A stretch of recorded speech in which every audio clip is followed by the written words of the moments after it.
Linda Galland, vous êtes la propriétaire de l'Auberge des Gallands et aussi alors de la cabane à sucre où on a se sucré le bec il y a quelques instants. C'est magnifique, vraiment dans une érablière. Mais alors, ça a commencé comment cette aventure de la cabane à sucre? L'aventure a commencé en 1998 lors du verglas.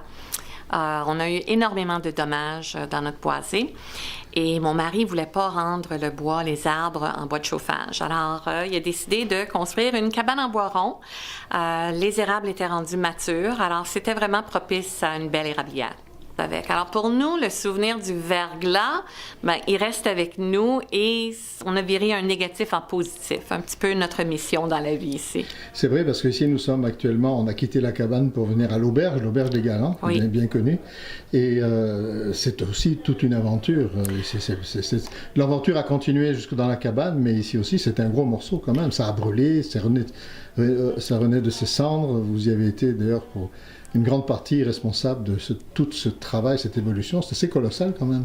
Oui, et je voudrais vous dire qu'aujourd'hui, qu'on regrette un peu ce qui s'est passé, mais je ne peux pas le dire. Je pense que lorsqu'on a des épreuves, il faut essayer de grandir et d'apprendre quelque chose de ces épreuves. Nous, ça nous a permis de corriger des erreurs du passé au niveau peut-être de l'installation des chambres, les grands arts. Alors, ça nous a donné une deuxième chance de refaire les choses comme ils devaient être.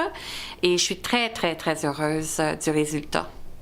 Est-ce que vos enfants participent à l'aventure? Oui, alors nous avons 3 garçons, 3 hommes, il y a 40 ans, 34 ans et 32 ans.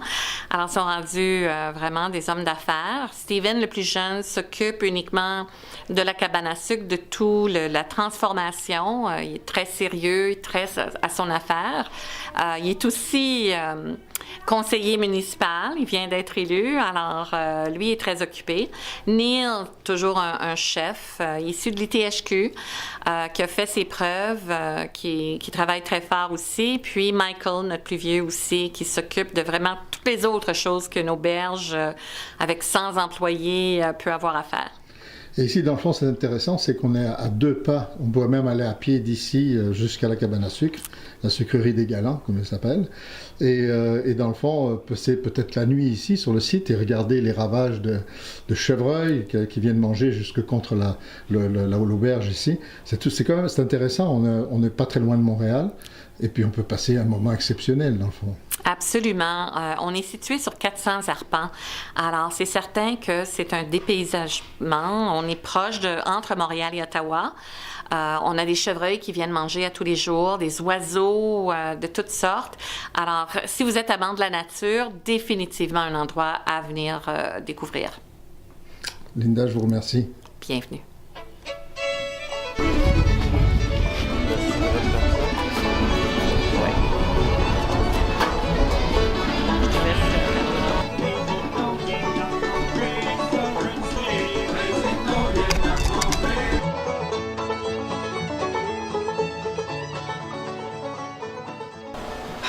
Steven Galland, vous êtes responsable de la production de sirop d'érable à la sucrerie des Gallands en Rigaud. Oui. Comment pouvez-vous décrire votre saison? Vous avez une bonne saison, je pense. Hein? Oui, présentement, on a quasiment la moitié là, de notre production de fait. Une saison qui a débuté assez tôt cette année. On s'est fait prendre un petit peu par surprise, mais la qualité, l'eau, tout va bien. On fait beaucoup de sirop, puis on fait du beau sirop. De couleurs. Alors, si on parlait des couleurs, vous voyez qu'il y a une nouvelle façon de juger maintenant le sirop d'érable, c'est par la couleur. Ouais. De plus clair au plus foncé. Je pense qu'il y a assez de variations. Oui, c'est ça. Qu'est-ce que vous en pensez, vous, personnellement? Mais ils ont changé. Ils ont changé anciennement, c'était du extra clair, du clair, médium, ambré. Maintenant, on est rendu avec le doré, le ambré, le foncé, très foncé. Moi, personnellement, je trouve que c'est trop. C'est trop, les gens sont mélangés. On peut avoir du sirop clair comme du sirop ambré qui est dans la même classification, ce qui nous rend mal à l'aise là, quand on vend du sirop, il est-tu clair, il est-tu plus foncé. Ce qui compte, dans le fond. Exactement. Ce qui compte, c'est la saveur, c'est le goût. C'est plus la qualité qui est importante là, comparativement à la couleur, tant qu'à moi. Puis c'est ça qu'on essaie de faire. On essaie toujours de faire le meilleur sirop possible. Mon but personnel, c'est toujours de récolter, passer l'eau à travers mon système d'osmose inversée, ensuite bouillir le plus rapidement possible pour avoir une eau le plus fraîche possible, bouillir les eaux les plus fraîches possibles. Là, faut pas laisser traîner, il ne faut pas que la chaleur ait le temps d'affecter notre eau d'érable pour que ça peut surir assez rapidement. Là, et puis en faire des défauts de saveur dans le sirop. Je vous remercie. Ça fait plaisir.